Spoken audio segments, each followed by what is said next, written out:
Welcome to the Empty Cup. Here you'll find stories to fill your soul. Let's begin. In ancient Japan, a chill morning wind swept across the valleys. A small army moved in silence, boots crunching frost-bitten earth, armor clinking softly in rhythm.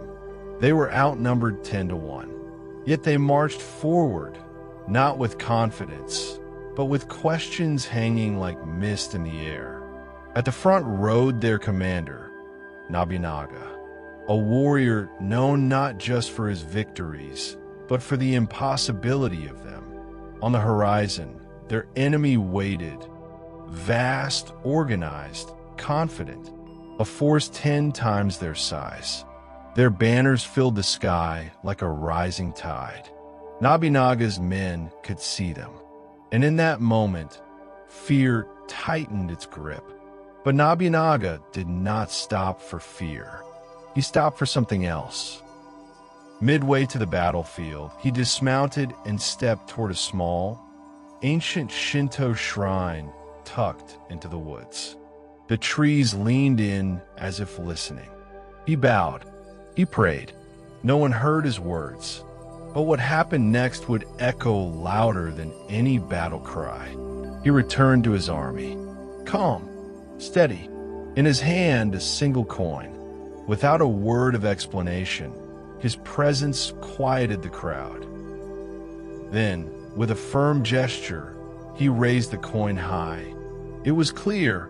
Heads meant victory. Tails meant defeat. No strategy. No speech. Just fate. He tossed the coin.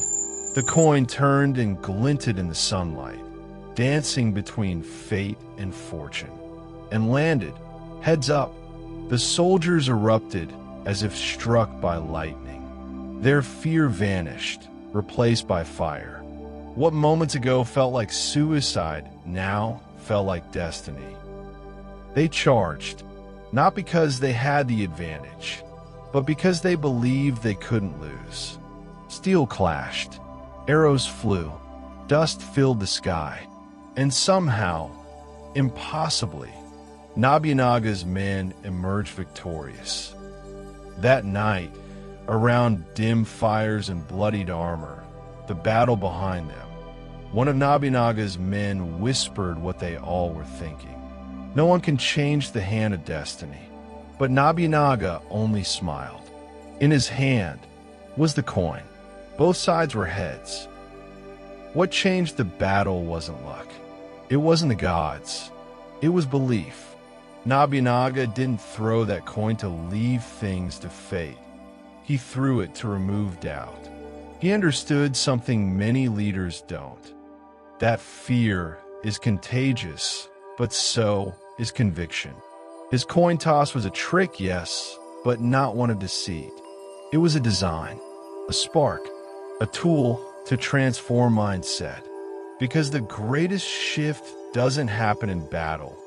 It happens before it, in the heart, in the mind. This isn't a story about war.